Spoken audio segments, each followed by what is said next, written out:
It was euphoric, and it was a feeling that history was about to change. We had a lot of problems to face, and we had a big majority, and I thought this is going to be a repeat of the 1935 Labor government.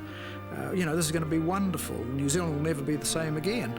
Well, that was true. It never was going to be the same again, but we went in the opposite direction. If you ask me to describe what the Labor government did from 1984 on, I'd say we dismantled privilege.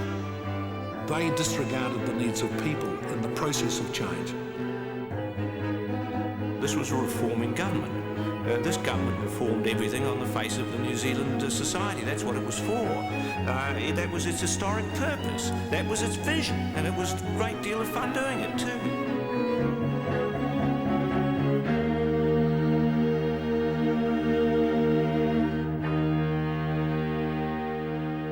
Can I say that I want to welcome you all to this caucus room. It's one that you'll be in very temporarily indeed. I hope that not too many new members have upset the ones that used to sit where you're sitting now. Because, boy, you're in trouble. It's become a matter of custom around this joint. The financial crisis has spurred the fourth Labor government into decisive action. Caucus and Cabinet are persuaded to put their own particular concerns aside and deal with the most urgent item on the agenda. There's an economy to fix. Extraordinary. Never been here before, never seen it, eh? Labour's promise of consensus government is reinforced. Within a month, Muldoon's books are open to the nation. It is vital that all New Zealanders understand the gravity of the present economic crisis. Muldoon's illusions are laid bare as part of a carefully orchestrated campaign designed to gain approval for an undeclared financial package. A series of pen strokes deregulated the finance markets. Restrictions were lifted on interest rates, foreign exchange and foreign ownership. Within 8 months, the currency will be floated. Money becomes a free market. Because we could deal, for example, with financial markets quickly, really it only needed my signature on a piece of paper to make the changes. We actually introduced all the changes in the financial market between July 84 and March, the 1st of March 85, which we went probably from being the most regulated in the developed world to the least regulated. The money-go-round began as the cork flew out of the bottle. Muldoon's illusion was replaced with another as the economy appeared to boom. Mirror-glass monuments to Mammon dominated the city skylines, and sales of Bollinger rocketed as a new breed of financial entrepreneur took a bubble bath. We were unleashed like coiled springs, and we loved it. It was a wonderful feeling, and I don't think we ever got quite over the shock of being free to do what you like with your own money.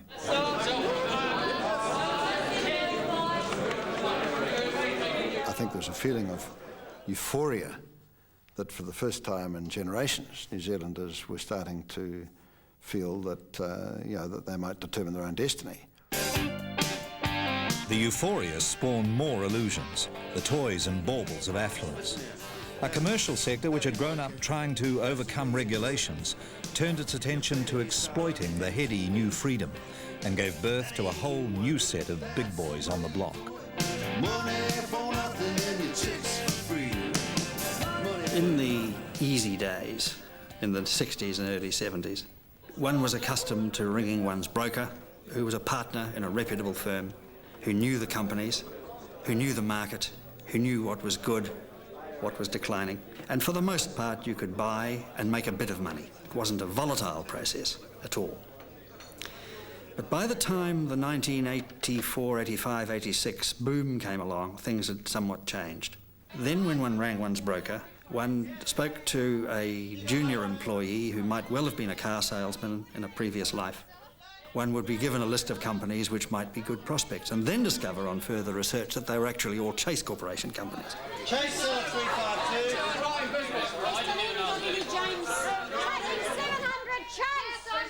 All this euphoria, all the money that was suddenly and freely available, either went off into investing offshore, and many Kiwi entrepreneurs went to Australia and the like and fell flat on their face, or they speculated in each other's shares, or they speculated in real estate. So, I mean, you really had a bubble economy, and I don't think it was for any other reason than business will always put its money where it can see a return. If you remember, we had massive inflation. I think about 85, the inflation rate was running at 18%, that order. We had interest rates of 25% bill rates in 1985. And that was while we still had the boom on. So when people can still boom with 25% interest rates, you know that there's something crazy going on. I literally got a phone call from my bank manager in the city to say that some bigwigs were coming up from Wellington to have a chat to me. And I thought it was just one of those public relations things they do, and fine, and I didn't think anything more about it. And I had a very small office, it wasn't much bigger than a toilet cubicle, and these 5 big fellas, was it 6, certainly 5, crowded in with their briefcases and books, all from the BNZ. I couldn't remember their faces now. And they sat on the floor and they sat on the edge of chairs. I only had one chair in the place. And they stood on the walls and against the walls. And their first words were to me, we're here to lend you money as much as you want. And for somebody like me, and I'm sure it was the same for everyone else, to suddenly be told by a bank manager that you could have as much money as you want, help yourself, you only had to have some idea. I wouldn't give it to you free, you had to come up with an idea. That was a revelation. We thought we were in heaven, died and gone to heaven, and it was all too miraculous. They weren't the only ones. Even anarchistic former concrete layers found themselves taking a breathless and bemused ride down Easy Street. Now I'm meant to be the manager of this company with a $44 million a year turnover, and I've got 1,000 people working for me, and I haven't got a clue what I'm doing, really.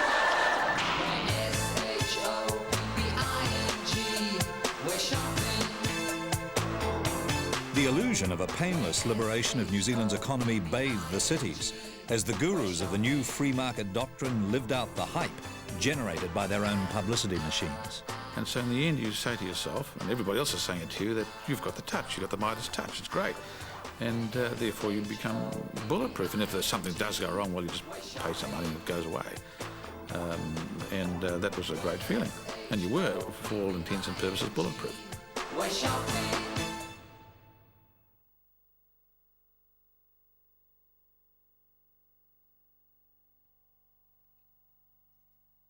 The government has a large stake in the economy through its involvement in telecommunications, energy, transport, lands, airlines, as well as health, education and social services. The state ought to continue an active role in the economy through these sectors and to promote... Soon after taking office, the government demonstrated its commitment to the politics of inclusion. At the Economic Summit, an idea borrowed from the Hawke government in Australia, the rich and powerful rubbed shoulders with the poor and disadvantaged. It was the age of consensus, televised live. I would like to present to you the product of the last decade's decision and planning making. Me. I'm unemployed, I have been allowed no dignity, I have been given no hope. The Economic Summit was the theatre of consensus, designed to foster a sense of New Zealanders owning the problems and sharing in their solution. But in fact, the script for the drama had already been written here in Treasury by a new breed of officials frustrated after years of being ignored by Muldoon. This briefing paper, Economic Management, 14th of July 1984, Treasury's advice to the incoming government, was the blueprint for reform. It advocated a radical rethink of New Zealand's economy, and it fitted the agenda of the new Minister of Finance like a glove. The conference has come to some broad agreements. The need for a change in direction has been acknowledged. Having that summit, having it televised, having 100 leading New Zealanders come there and to some extent at least put aside their sectional interests and say we have to have change and we're prepared to make some sacrifices was fundamental preparation to the budget that I delivered in early November. The party president was not invited to the summit, and when I suggested that this was an oversight, I was told no, this was deliberate, and in fact they did not want the party there. In fact, they didn't seem to want politics there, which was a very interesting conception of what politics and what they were all about. Having reflected upon that, that told me that you were dealing with people who had the truth in the way and therefore were above politics. But it also meant that they would brook no opposition or even the potential for opposition. After years of division and dissent, the conference looked like the dawning of a new age. But it was, in a sense, another of Labour's grand illusions. Consensus became, rather than a process, a very, very loose name for something that basically we get general agreement. Now, I think some people went there, thought their speeches may have made a difference. They didn't. It was about theatre, not about yes, policy. Totally about theatre. And important theatre. I mean, politics is about theatre. And people wanted theatre to some extent. There was a sense that people voted for Labour for change. They were getting it. This is a country which ought to start now to set out on a path of conciliation. This was a very big moment in my political life, and winding it up was something that I felt very proud of doing, and I think that was, in my mind, how we should have kept on developing. I think we made the wrong analysis. We were certainly fed the wrong analysis.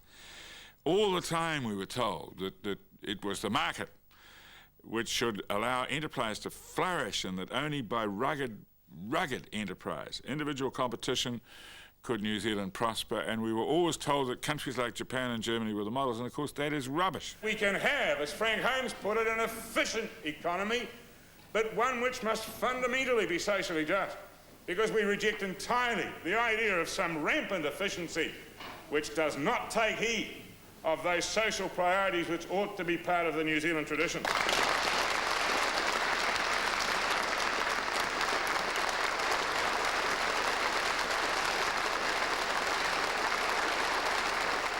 The need for economic change and the cause of social progress was acknowledged. And although the means may not have been what most people expected, it's now clear some people, at any rate, were aware of what Roger Douglas wanted to do. Even the trade union movement had been let in on the secret. Roger Douglas had indicated quite clearly in a private sort of, if you like, outline to the FOL in February of 1984, his economic program, which was exactly what subsequently emerged. That program in February identified the GST, the movement to flat tax, the corporatisation, privatisation agenda, the 20% devaluation. When we confronted David Lange and Geoffrey Palmer, they disavowed any support or knowledge of this, said it was a fabrication. When we objected to that, they said, well, it's a misunderstanding, and we were requested to destroy all copies of this document.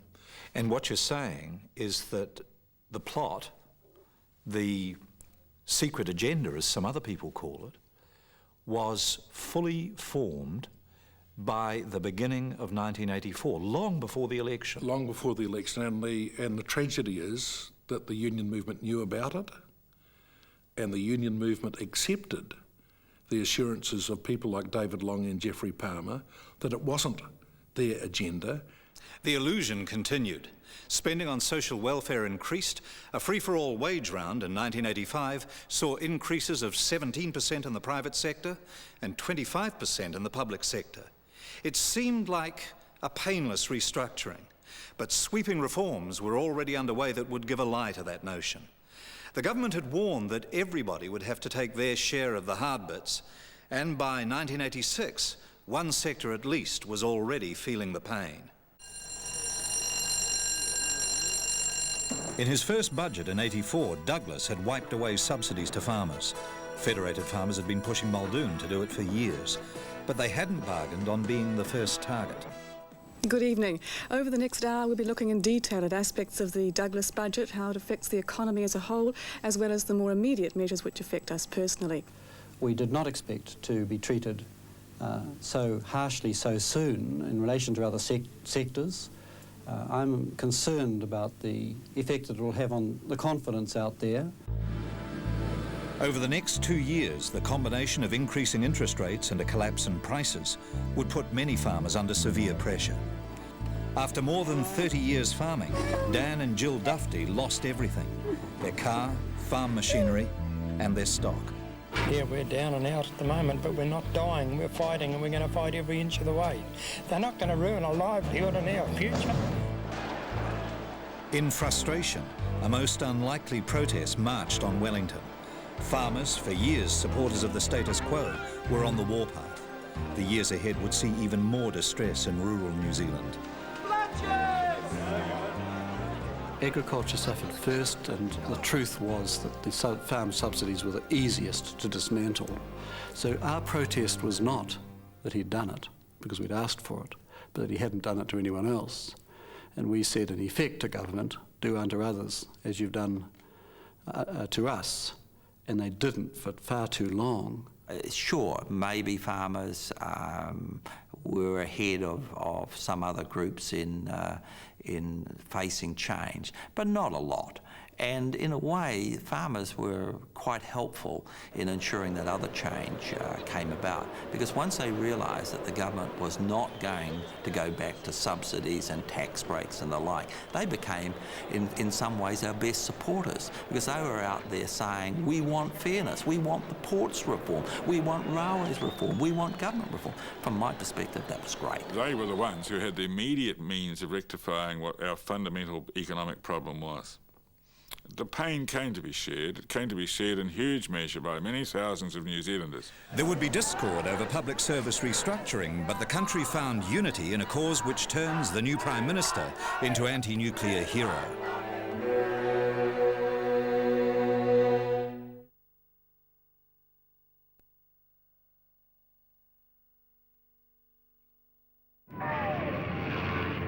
New Zealand's first independent stance on foreign policy had been launched by the third Labour government.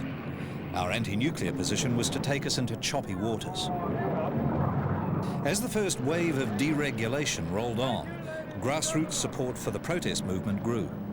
The new government's anti-nuclear policy sustained the illusion of a party with a united vision. Public attention was diverted as New Zealand became an anti-nuclear hero and bought itself a row with the big boys. At stake was New Zealand's 40-year defence alliance with the United States. Since World War II, we'd gone hand in hand with Washington on foreign policy. The formal expression of the alliance was ANZUS. The new Labour government's anti-nuclear policy flew in the face of the Pentagon defence chiefs. But a confident US expected New Zealand would come to its senses. It was clear that there was going to be an anti-nuclear policy, and it was clear it was going to be a strong policy. But it wasn't clear that the Americans wouldn't be able to get a ship in. There were people in the party who, I think knowingly, not just in ignorance, but knowingly fudged that issue. They knew what the cost would be. They also knew that at that stage, New Zealanders probably wouldn't pay the cost. I was opposed to nuclear weaponry, and I wasn't opposed to nuclear-propelled warships, not open slather. I mean, there should be controls. The Monday after the election, the US Secretary of State George Shultz flew in to talk Turkey with David Lange. There will be a continuing association and dialogue, and we value that. Not willing to commit himself up front to a nuclear ship ban, Lange manages to buy 6 months' grace from Shultz. A compromise is suggested to permit a nuclear-capable but not necessarily nuclear-armed US vessel to visit. An old US frigate, the Buchanan, is nominated as a test case, but when the party gets to hear about it, it won't buy the compromise on any terms. The reason for the strong view on we didn't want nuclear-powered vessels as well was because there was no trust any longer. Having actually experienced a little bit of the economic policy at that stage, it seemed to us that it was extraordinarily important now to remain firm, that there was no compromise, there was no ability to negotiate policy. The Prime Minister is on a visit to the Tokalaus when the party executive meets and threatens to withdraw support from the government if there is any easing in the anti-nuclear policy. The timing of the request was bizarre. It was designed not by my colleagues to pull the rug from under me, but by the Americans to pull the rug from under me. I was actually in the middle of the Pacific, wallowing around in a chartered tramp steamer on its last trip before it went to the knackers, and you couldn't get proper communications. And we kept steaming towards Pango Pango, and I got to Wellington, I got to Pango Pango, went on board, read the papers, and said, that's not on. I had no contact with Wellington at all. I landed at Wellington, I went to the parliamentary building, and I went from the basement to the 9th floor and got out in the cabinet room. And I was there to say that visit's not on. And the mythology of the period is absolutely prolific. Helen Clark got me, Jim Anderson got me, all these people got me, and the truth was that my driver got me. And I went and did it. If the ship is nuclear capable, then it won't come, unless we can be assured it does not carry nuclear armaments. Your question, do we have the means to establish that? My answer, no. QED, no, come. The mouse has roared, and Washington doesn't like it. We deeply regret the decision by the New Zealand government to deny port access to our ships. We consider New Zealand a friend. It's our deepest hope that New Zealand will restore the traditional cooperation that has existed between our two countries. I remember in the Woolston Working Men's Club, a lot of the people who fought in the Second World War said, what are the Americans saying this for? After all, they'd come into war, they're always late, we're always in there before they are. Well, how dare they speak to us about this? Margaret Thatcher sends an envoy to make veiled threats about New Zealand trade to Europe if we don't sort things out.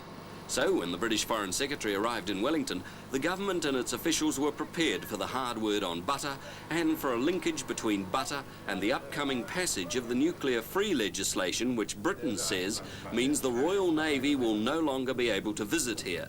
Sir Geoffrey Howe did not disappoint them. But the task will be even harder so long as New Zealand maintains its present defence policies. But the Americans hadn't finished with Lange. The dirty tricks department got to work. Veiled and not so veiled threats began to surface. The extraordinary man, the Deputy Secretary of the Navy, made a speech in Honolulu once which said that I should be eliminated. It might be necessary to eliminate me. That didn't make me feel particularly good. As I was in my office one day, the man who's now in defence, Gerald Hensley, came to me and said, we've had a warning of a battery of missiles heading across the Soviet Union towards the United States, and we'll know within 20 minutes whether there is a detonation. And I sat there in my office and I didn't quite know what to do. One wonders about that, so I called in my principal private secretary and we talked about it, and I decided that there was nothing one could do. I decided to, the funny thing was I decided not to say goodbye to my family. I always remember that.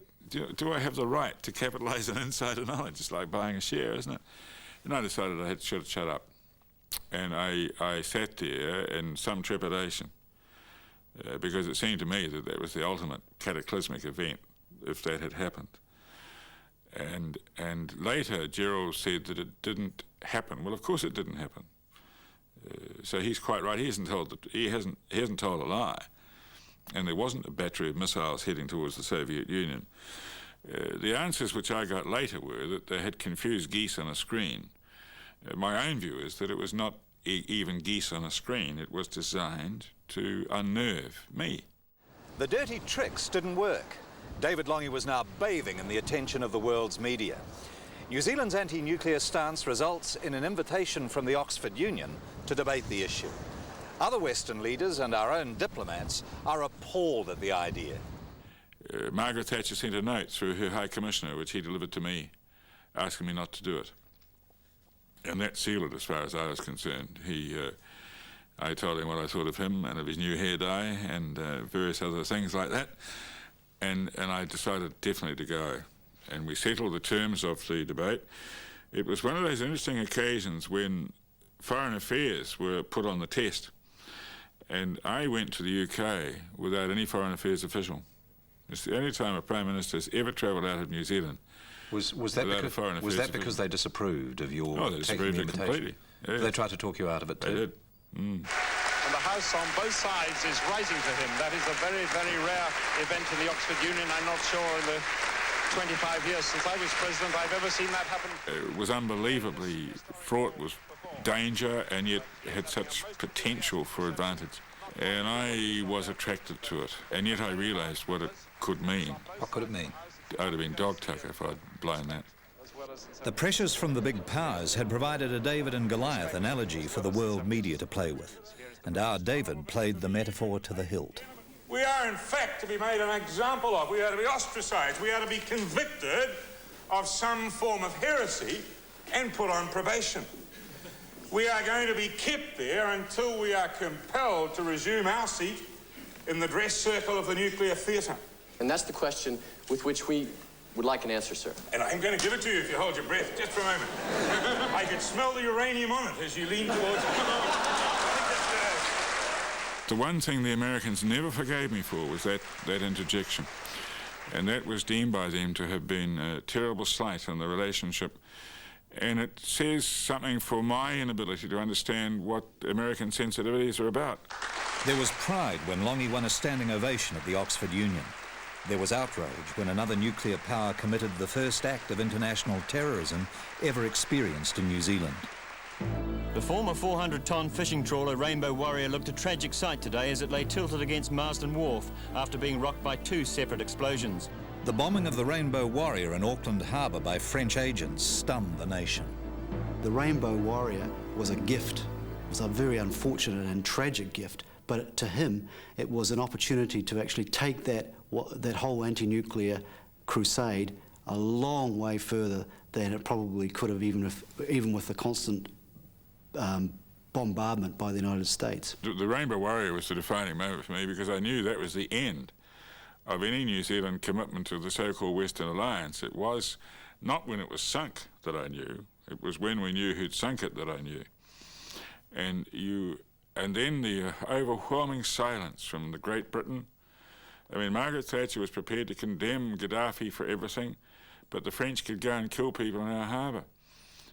Hawke never said a word. Ronald Reagan pretended total indifference. We never had a peep out of those people that we were allegedly in a Western alliance with, those people who fought for democracy. In 1986, the nuclear-free legislation was passed. The United States and Australia formally excluded New Zealand from ANZUS, pending adequate corrective measures over nuclear ship visits. For the first time, New Zealand stood alone in foreign policy. I mean, the great irony of the last 15 years in foreign policy has been that our foreign policy stance had the seeds of its change in Labour and in my government. It was nurtured and watered by the American reprisals, but it was set in a hanging basket by the French. You know, it was all their own work.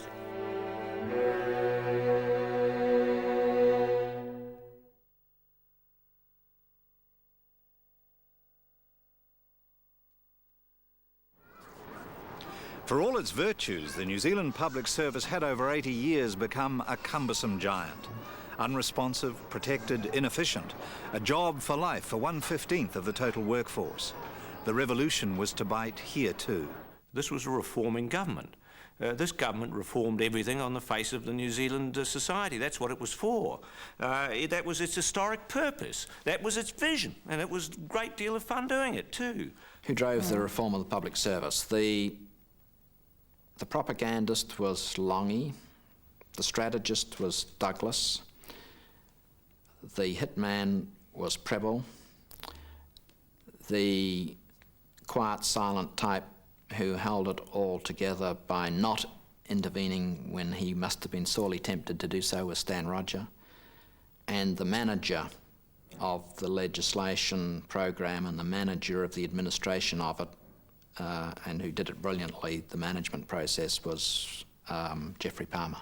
The purpose of the policy was to allow trading activities that were carried out under a system of ministerial responsibility to be carried out under a commercial set of rules, rather than where the minister decided how many trees the Forest Service planted and decided it for political reasons, that these things, this use of resources, was thought to be inefficient and wasteful, and it undoubtedly was.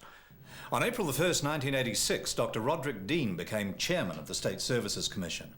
His brief was to turn around the public service before the next election. The time allowed was 12 months. He was faced with this public service manual, the handbook for how the public service was run, with over 2,000 minutely detailed instructions in it. It was impossibly inefficient, and it was the first thing Dean had to tackle. Well, I asked for a plan to reform the manual, and they said it would take 2 to 3 years because the manual was so large and there were so many rules and we'd have to work our way steadily through them, and they volunteered that so many rules would come to the weekly meetings of the Commission, and I said, this is ridiculous. We have to think more laterally. So I said, why don't we, take the group who handled these matters within the Commission and let's close it for a month and send everybody away to a hotel and reform the public service manual. And they said, we couldn't possibly do that, you know, close it for a month. We've got all these pieces of paper we have to process. And I said, but if you do the job really well, then when you come back from the hotel, you won't have to process the bits of paper. You'll just be able to send them all back. And in the future, you won't have nearly as many to process. And suddenly people said, what a good idea. So I said, make sure we choose a cheap hotel, which is not very pleasant to stay at, so that they went up to some hotel in Paraparaumu, I think it was. In the event, the reform of the manual took just 3 months. But it was only one part of a gigantic enterprise. The pay-fixing legislation for the public service was changed for the first time in 80 years. 9 state-owned enterprises, among them the largest companies in New Zealand, were created within a year. And state employees in small towns all over the country found their lives changed forever. Tapawera, a small forestry town in Marlborough. It represented the best and the worst of the state-owned forestry sector. You have to envisage Tapawera as a company town. The company, in a sense, owned everything. They owned all the houses, they owned the streets, and they owned the forest. They employed everybody, and the housing was provided by the Forest Service. So there was a feudal system in a way. As part of the reorganisation, the Forest Service would be split into 2 parts, conservation and forestry. But as far as the then Conservation Minister, Russell Marshall, was concerned, they'd both be treated in the same way, even the bits that were going to fall outside the Department of Conservation. We'd done all this work very carefully, consulted people into the ground, went to Cabinet with the papers, arguing for these bodies to be set up, and we got pretty well all of that. We didn't quite get what we wanted for the environment at that stage. And suddenly, in the middle of the discussion, when that's all agreed to, Richard Prebble, in Roger's absence, tabled a piece of paper saying, from Treasury, saying we should corporatise the bits that are left over, like the lands part and the forestry bit and so on, and turn those into corporations. And I was totally news to everybody in the Cabinet, including Lange. He mustn't have known about this. And that's how corporatisation began. It started, I reckon it was done in less than 5 minutes. You see, the dilemma is that literally they were dropped on the table. The normal routine for Cabinet is that you prepare for Cabinet by Friday, getting your papers for Monday, reflecting on them over the weekend, preparing for Cabinet, going to Cabinet, debating the issues on Monday, resolving questions. Most of this stuff ended up being brought in as a late paper. So blitzkriegish was it that it was dropped there when you least expected it. And that was the technique that was used. It was a very effective technique. The officials were not the only stunned mullets, presumably. No, that's right. Well, not to mention all their workers around the country. I'd gone around the country with full support from SSC saying, look, it's just paper. You will go here, none of you will lose your jobs. This is all state service saying to me, look, don't worry, don't tell anybody they're going to lose jobs, because they won't. It's just simply reorganising the system. Well, of course, that turned out not to be so.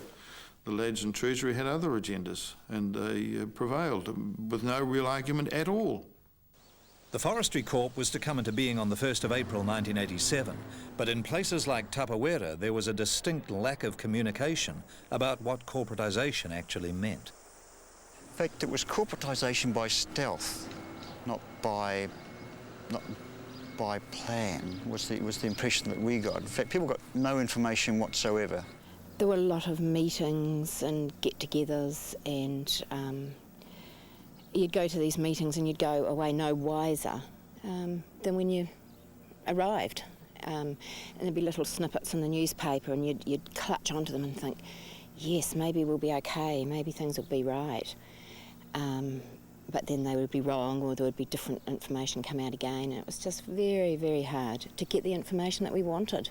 Towards the end of 1986, David Lange realised that the economic program was impacting on labour in provincial New Zealand in particular.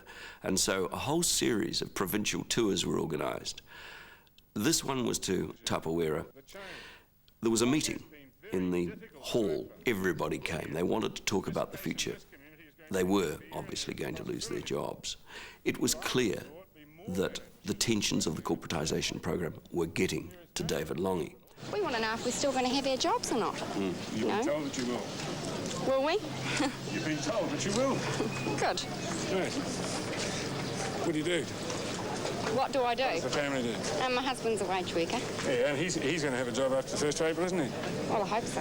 It actually sunk in before the 31st of March when all of a sudden the men were advised to start putting in for jobs. There were going to be so many jobs and, you know, like maybe 20 jobs for 80 people. And those men had to put in for them. And once Tom was rejected 2 or 3 times, it started to sink in pretty quickly that this is it.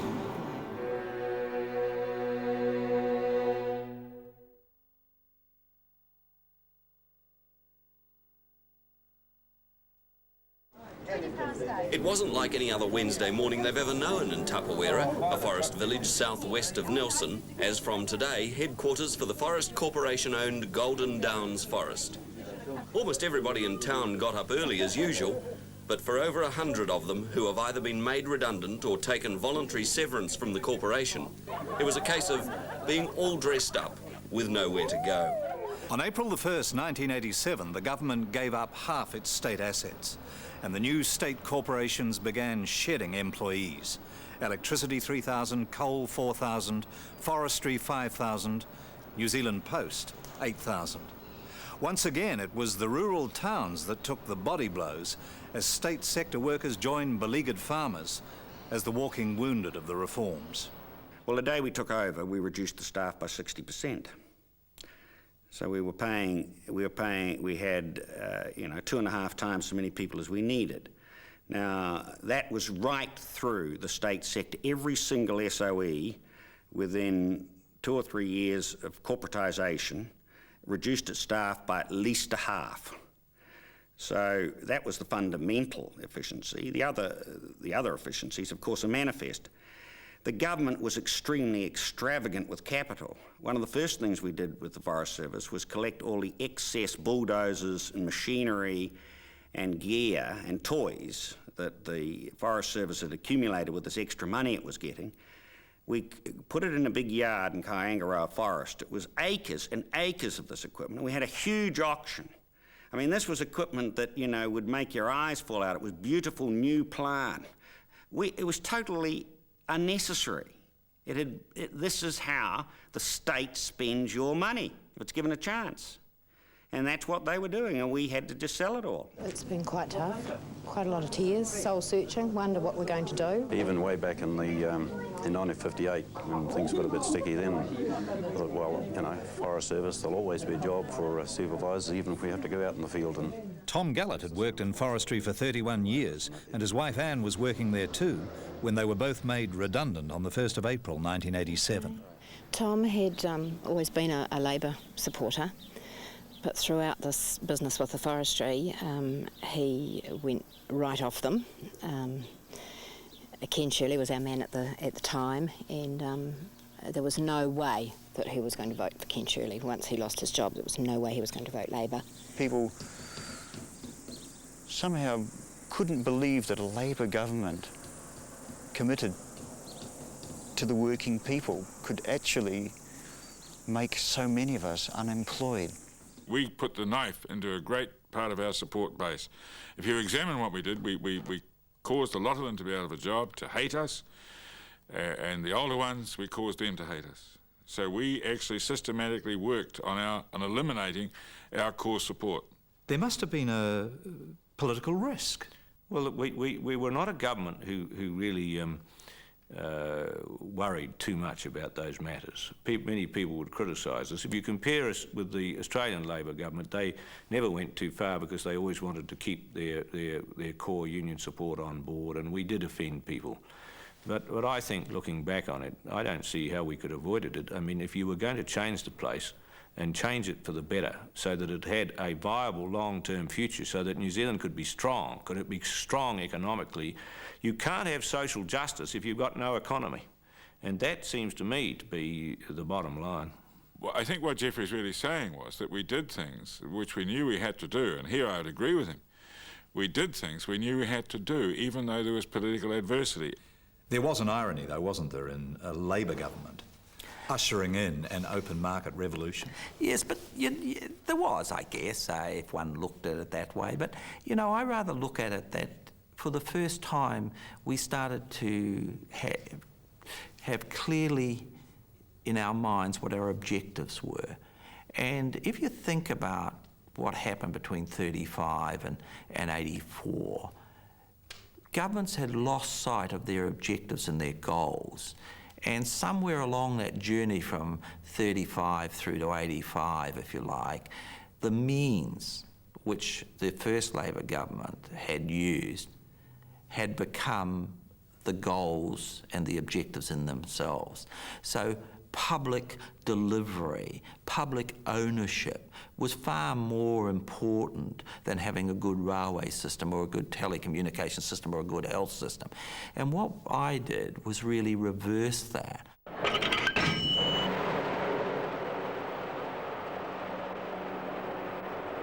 The reversal hit provincial cities hard when traditional public industries were restructured and the texture of communities changed forever. Ian Turner recalls how it used to be at the Wanganui East Town workshops. This little room that's jutting out was the donko for the blacksmiths, and then just behind that is the electrician's room where they overhauled the switchgear and whatever they were doing. And over here, where all this rubbish and timber is the what was the erecting shop, where the locos were overhauled and various other things like that were done. It was more than a loss of jobs. It was also the loss of community. We have a number of people who had grown up in the railways, second and third generation railway people. Many of those people never worked again, and many of them, their life finished prematurely because they couldn't cope once the place went. This was a social structure. It wasn't just a workplace with its own clubs and sporting activities. All those traditions and cultural and sporting things just all disappeared with the place. What Roger kept on talking about, window opportunity time. If something died on its feet because it couldn't survive the new regime of efficiency and non-protective industry, well, then that was seen as a window of opportunity. Another door had been opened. As people sort of fell out the windows of the last one and got buried in the debris, all we ever saw was the new one springing up with its plate glass windows, its subscription to various colourful magazines, its computer terminal, and its uniformed receptionist with an extraordinary smile and peroxide hair. That was the sort of not very subtle message which we were exhibiting at the time.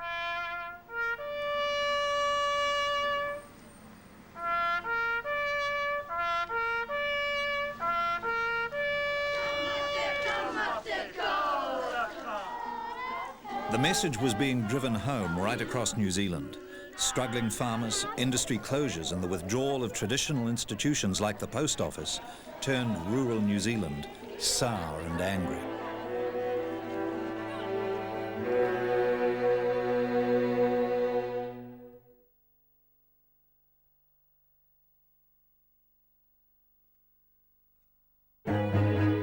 In late 86, 87, it became clear that Roger Douglas wanted the speed to increase again. He felt speed of change and momentum was the way to get things done, because if you slowed down, if you consulted too widely, then you are going to get bogged down just like any other government had done in this country.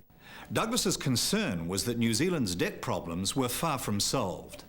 In discussions with Lange in this cabinet committee room on how to attack debt and at the same time keep the revolution going, Douglas outlined some post-election options. One of them, extremely radical. It would have meant that we'd have repaid all our debt. It was a major, very major privatisation program, well beyond what the government's done to this stage. But we'd have ended up with a flat tax of 16 2/3, etc. And I think really that was, in a funny way, the beginning of the end between Lange and myself. I didn't realise it at the time. I mean, I like those sort of debates. Well, I mean, I wasn't hung up on the radical scenario. The proposals were to sell roads, bridges, hospitals, universities, schools. I mean, people don't know the half of the drama of what was suggested. At one stage, we were going to charge the state insurance office a couple of $100 to use the name state, up $1 million. I mean, this was sort of It wasn't just your garage sale, it wasn't just your flea market, it wasn't just your fire sale, it was a sort of an international auction about to be conducted for the resources of the New Zealand taxpayer. And I was opposed to that. It was becoming obvious that social policy was the large area of government expenditure, outside defence, which is another story, that was going to have to be reconsidered. So the government was really looking at even further tax increases, and the Minister of Finance was reaching his threshold of tolerance about that, or redesigning large chunks of the welfare state, which the Prime Minister had really sort of put off limits for right past that election. By then it became completely transparent to me that what we had done by way of taxation was part of an agenda which said that there is only one way to make the government get out of governing, and that is to tax as little as possible, because then we'd be able to say we don't have any money to engage in social services. Mike Bassett came up to me and said, gee, Lange basically thinks you flipped your lid. What was this that you talked to him about for the next budget? And, even then I didn't really take that to heart. I mean, that's the way I operated. I like to get people in the room and we'd discuss whatever scenarios we wanted to, and I never ever felt threatened about that, but he obviously felt threatened, and I guess maybe that made him move to that sort of scenario at the 87 general election of you've had some pain and now's the time for the gain. So this process had been engaged before the 1987 election? election? That's right, it had been engaged before the 1987 election. How far before? It started at about March, when I started to get these remarkable suggestions about the new things we should be doing. And I was so anxious about that I embarked upon a series of discussions and correspondence with the Minister, which eventually resulted in truce being declared and a commitment by the Minister to the abandonment of that and to the advocacy of social policy being our second-term objective. The pledge of this government is not that you have a bigger and better vibrant marketplace, but that you have government to do justice to those for whom the inequality of the marketplace can cause violence to their lives economically and socially. Let's be quite clear about Rogernomics and the 84-87 government. I am enormously proud of that period. We did things that were essential. We'd faced challenges which I don't know any other government has had to face outside of wartime. And by 87, I was exuberant. We were ahead in the polls, we were steaming ahead. I had no cause to feel alarmed. We'd shored up our support on the left, the right and the centre with various other issues. The underlying concern was there with me, and the correspondence I had with the Minister showed that we ought to start to remember that people could not endlessly change, could not endlessly be restructured, could not endlessly be ground down, and that we had to start thinking about them rather than theory. Exuberant or not, there were problems in the Labour camp. Once again, the party's unable to reconcile two different agendas, economic policy versus social policy. It feels compelled to fudge over the differences. Mind you, in 1987 we didn't publish a manifesto before the election because there were certain difficulties in the directions that we were travelling. So Margaret Wilson and I did a little agreement that we wouldn't sort of put it out till after the election. They were a terribly arrogant government. They were an intolerant government. They were a dogmatic government. They were a hypocritical government. I mean, David was quite open that you don't tell people what you're going to do before an election because they won't let you do it. To me, it struck at the very nature of democracy. We didn't produce a manifesto in 1987 not to protect our hide against later accusations of lying, but because it probably was that the two camps were uneasy about committing themselves to something they weren't sure about. It might have been more honest to say that you're not buying a specific choice in this election if you vote Labour, because we have to honestly tell you that if one side wins, you're going to be restructured, refined, you're going to be privatised, sold up, made efficient, and sold off for spare parts. Or, on the other hand, if the other side wins, things will be a little bit easier. So there was no attempt in 87 deliberately to cover over, for example, the later agenda to privatise? No, there wasn't. There wasn't, because you see, that was all stuff that had been knocked on the head anyhow. You'd beaten that off? Yeah, that's right. On the campaign trail, the two top men sailed off in different directions. Roger Douglas and the cities promised to keep the reforms on course. We need lower personal tax rates in the coming 3 years, and the government is firmly committed to that. While the Prime Minister toured increasingly hostile rural electorates, promising the second term would bring some gain for the pain. The distance between them was more than geographical. It was a fundamental conflict over priorities for their second term in office.